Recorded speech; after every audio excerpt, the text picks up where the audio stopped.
On Rich Roll's podcast, Seth Godin says, put ourselves on the hook and say, no, I'm making this for, the vegan community of Agora Hills, California. And if they don't like it, I have failed because it's for them and that's who it's for. So I put myself on the hook when I say that. Whereas if I say, I'm making the best thing I can and hopefully lots of people will like it, well, then when a few people don't like it, you can just say, well, I'm waiting for the next people. I'm waiting for a lucky break. How do I hype this? and so I am making these videos for Justin, Dan, and Alan to watch in the future, to look back at these memories and remember our times together. So maybe it is a failure. Maybe they won't do that. Only time will tell. Epic 52, Thistle Golf Club. And we went to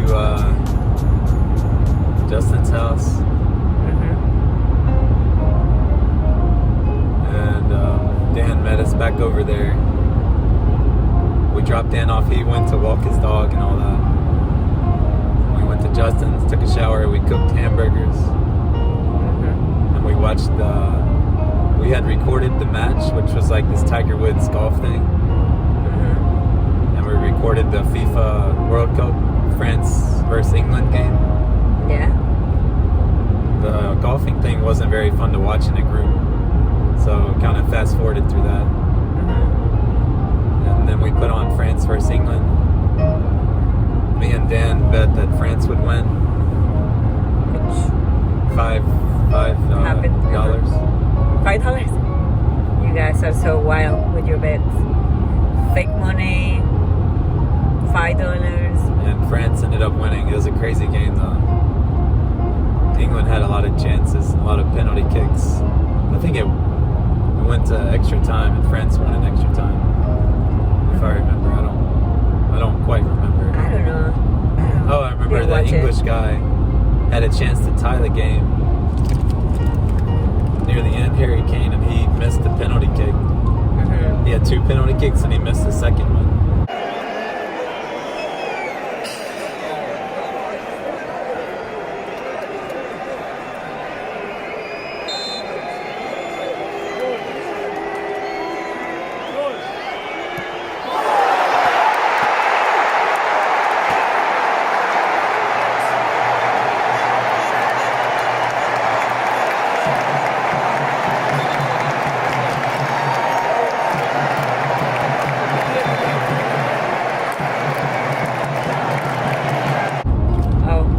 Kept saying like, oh, it's too easy, they need to move it back.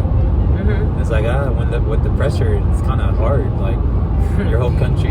Yeah, I love how people always say like, oh, what are they doing, like, why are they doing this, but it's easy until you have all the pressure on you. Yeah, I do that. I'm like, why you do that? The guy missed the kick, so me and Dan won $5. $5 or 5 fake dollars. Fake again? What's the point? We're eventually gonna cash them out. Okay. I mean, yeah. I get it. It was fake money, but you're gonna change it? Yeah. For real money. Eventually. Okay. Oh, I see. It has more sense now. I get it. And we played poker. Justin won. He beat me a couple hands where I was up and he won on the river or the turn or whatever you call the cards. Justin's really good. Alan's really good. Me and Dan aren't very good at poker. Yeah, I don't think that's something that you like really. I like it. You like it? Yeah. I just it's not my favorite thing. I get kind of bored with it after a little bit. Alan had lost a couple times, but he kept buying back in, so he came in second. Justin basically took everybody's money. Fake money. We were responsible. We went to bed at like 1 o'clock. We didn't stay up too late. We got up. Dan was gonna drive separately because he had to go down there anyways. So we played the second day at Thistle Golf Club.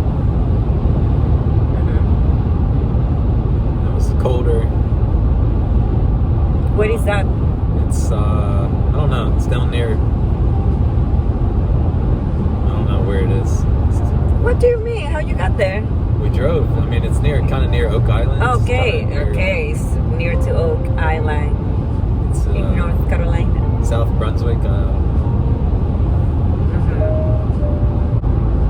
Thinking about Thistle more and more, I really like it. It's really easy, simple course. You know, it's in really good shape. We basically had the course to ourselves. Oh, that's nice. There's a lot of really fun holes. Like one of the beginning holes, there was water down the right. I had a 5-wood. Alan hit a driver way past me. I thought we were gonna. Well, I hit a good second shot. Then Alan hit his second shot good. It was a really close match. Like we both hit it over the water right next to the flag. Trying to think what other holes. Oh, that's at Thistle. My putter finally got its name. My new putter. What's the name? I kept calling it Scotty Burrell because it's not quite a Scotty Pippen. What It's is like that? a lesser Scotty. I don't know what. My putters, the company that makes my putter is Scotty Cameron. Which is a name or what? It's the name of the designer of these putters. Oh, okay. It's really expensive putters. So I'm trying to, like, everybody has a name for their putter because it's the most important club in your bag, probably the most personal club in your bag. Like in terms of how it feels. So you always want to have a name for it. Okay. Dan's putters, I called the Plasma. Plasma. Why? Because I think it's called Omega. I learned the name wrong. Okay. So I kept calling mine Scotty Burrell because I was making like all these crazy putts. Long, really. I was making all my putts. Hey, try not to be dog tonight, dog. For one time. Come out ready to play. You know what I mean? You got there play hard tonight and we win, you have to hear me no more, ever again. I'm going to California with you, Shit. Time's our flight. If I ever see you again, I'm going to whip your ass. Hey, you know I'm going to whip your ass. This guy, I'm going to start, if it's in the bar, I'm going to start a barroom brawl. He challenged guys.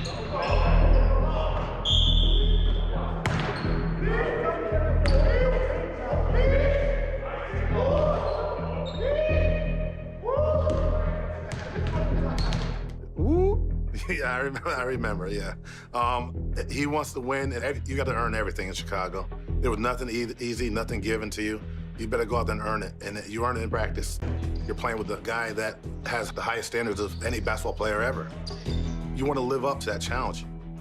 It's tough love. I mean, you got to go out there and do your job. Go sit your ass down. Game time. That's 9, bitch. Hey, Scott Morrell, where you mouth at now, homie? They just rode Scotty, and Scotty just smiled at Michael and took it and fired right back at him. Scott, I advise you to guard somebody else, like Judd. No, you can't guard Judd. I want to guard you. You don't want to do. Hey, if you can guard me, it's 290-some job for you. We kind of needed that, you know what I'm saying? I needed him to be the bad guy, the tough guy. You couldn't make a damn jump shot all night long. I mean, did you made one, didn't you? 1 for 7. I feel bad for you, dog. Your cat's sick, go home and feed it. Marina cat child. And Dan didn't know who Scotty Burrell was, so he thought I was talking about the commissioner from The Wire, who I guess his name is Burrell as well. Commissioner Burrell. So now my putter's name is the Commissioner. The Commissioner.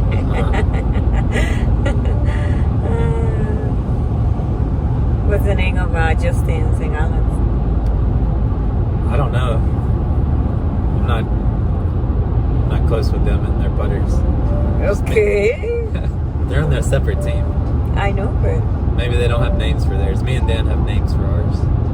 Plasma and the Commissioner. The Commissioner. You should ask. We need to get shirts that have Plasma and The Commissioner. Commissioner.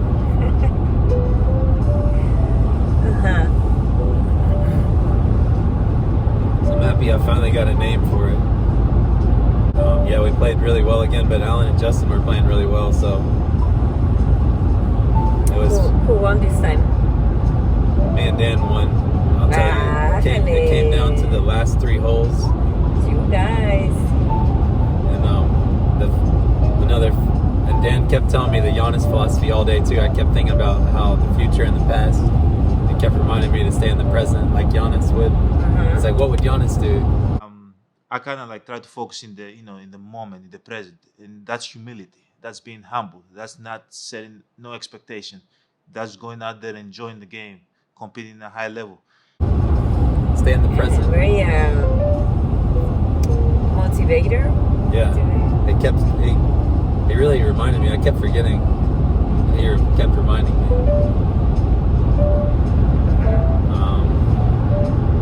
It came down to the last 3 holes, which the starter had told us were the hardest 3 holes on the course. And because they had forced carries, and they were hard. They were really cool, interesting. And when we got to the forced carries, Dan had said that the designer must have been hanging out with Jack on the phone, or talking, or going to the bar, because he put these forced carries in there. Jack Nicklaus was the designer of Landfall. So that was a funny joke. That he had hung out with Jack too much.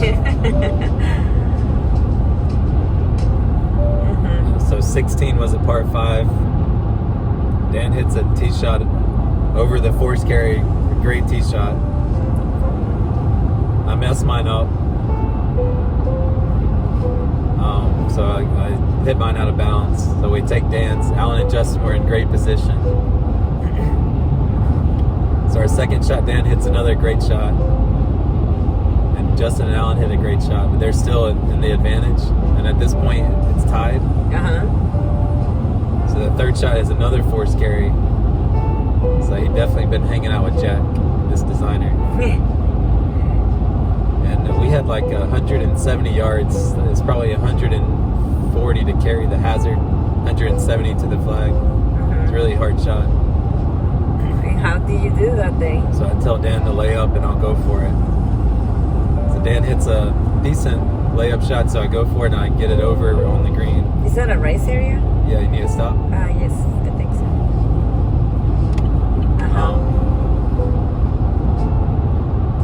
So I thought we might have the advantage, but then Justin and Alan get theirs over as well. So it comes down to the putt, and Alan's putt hits the hole and falls out. Like, it could have gone in and they would have taken the lead. So that was crazy. So, but it's still tied. It goes to the next hole. I mess up my drive again. We play Dan's. His is almost out of bounds, slight right on the edge. Is on the cart path. So we get relief from the cart path. I messed mine up again. I think I was too nervous. Why? What were you nervous for? I've been playing well all day and then I lost it. Yeah, but these things happen. Let's go. Luckily, Dan's shots were good, so I mess up. Dan hits his. I thought he hit his out of bounds. But Justin ends up finding his ball. He lets us play it. And this was probably the shot of the match, which isn't talked about. It was a chip shot off of 17 green. I chipped it, nipped it perfectly. It rolled up close to the hole, and we make the par putt, tying them. That was. I have to get Dan to tell you how good that chip shot. It might have been the best chip shot of my life. I don't think. Sounds like a chip. Alan and Justin understand that chip shot. So then it comes down to 18. We're all tied. Another par 5. Great ending. Par 5, par 4, par 5. We get down to, we're like 120 yards from the flag. Alan and Justin are like probably 150 from the flag, so we have the advantage. Plus they're in the rough. I just want to hit a safe shot on the green, just so at least we'll tie. So I do that. I get it safely on the green, but it's a downhill putt, so it'd be tricky to make birdie and win. Then Dan steps up with the shot of the match and puts it like within 5-6 feet of the hole. That's one of the best shots Dan's ever hit. Oh wow! Yeah. Congratulations, anyway. I don't know, whatever that means. I don't know what. It sounds cool. Sounds like you did something cool. It was amazing. Like, he put it right where it needed to be with all the pressure on him and everything. Very proud of that. And Very then proud of you, teammate. Let's get your teammate. I'm almost done, then we can go. Okay. So then it comes down to this putt. We have, I don't know, 6 or 7 foot putt to win for birdie, because they're gonna get a par. So the birdie putt would win. And Dan misses it. He doesn't hit it hard enough. But he kind of gives me enough read on it to where I know how to hit it. And I was nervous, stepped up. But then I remember what Dan had told me. Stay in the moment. Just focus on the process. Don't think about missing it or making it. That's the future. Right. Don't think about the past and your previous putts. Giannis would stay in the present. I kind of like try to focus in the, in the moment, in the present, and that's humility. That's being humble. That's not setting no expectation. That's going out there, enjoying the game, competing at a high level. And you did that. And I made it Ale. for the win. But nobody celebrated. Dan didn't celebrate. It was a muted celebration. I was like, yes, I did it, yes. Nobody says yes or anything? No, I thought Dan would join me, but maybe he didn't want Alan and Justin to feel bad. Oh. Well, good job. Yay! So Justin was upset. Alan... Why you guys take it so serious? It's just a game. It means a lot. You need to have fun. That's what makes it fun, is taking it seriously. I don't like that. It's to have fun, to have a good time with your friends.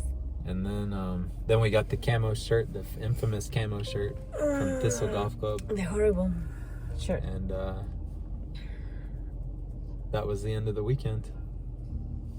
You had fun? Well, I'm very proud of you. I celebrate you, whatever you did. I'm very proud of you. A lot of big putts were made with the commissioner. I'm proud of Commissioner Burrell. Burrell. Okay. Burrell. Yeah, and I'm proud of Dan's shot on 18 and his drive on 16. Good job, Danny boy. And his shot on 17 and my chip on 17. The underrated chip. My putt on 18 with the pressure. That was a redemption putt from Chiraw. Mores at Chiraw. Because I had a chance to tie at Chiraw and I missed it. On the 18th green, Carl Fredrickson. Deep in thought. Dan was right. I was very deep in thought here. Down by 2, going into the final hole. I could sense that I had a chance still. Hit a great drive. My second shot was uphill, blind, 74 yards. I was gonna hit a 56, but I remembered Mark Immelman saying to hit shots that you practice, so I went with the A wedge and it turned out perfect. I had this shot to tie the match. Feeling so much nerve, so much adrenaline. I read it right to left, pretty flat. My hands were shaking. Just remembered wanting to make it so bad. Feeling so much pressure, and I ran it by it. You went too much, took out the brake. I will be haunted by that putt for documentation. I don't know if I'll ever win a major after that. It's gonna stick with me. Like, you gave fucking butt in here, Dottie. Carl really gave his team a chance at the end. That's all we can ask for. Putts go in, putts miss. Yeah. You did all you can do. I mean, I trained my whole life to compete with the best, and I was right there doing it. Damn it. It's gonna haunt me. Fuck, it's gonna be tough to come back. You can use that. You can use that. I can. You can use that, because I used the last 3 rounds as fuel for this fire. Yeah. Y'all won 2 in a row. Man, should have made that, Dan. So you used the That was fire. an epic. That was an epic, right? Ah, man.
Well, you did it. You did a great job. Yeah, it was a great golf weekend.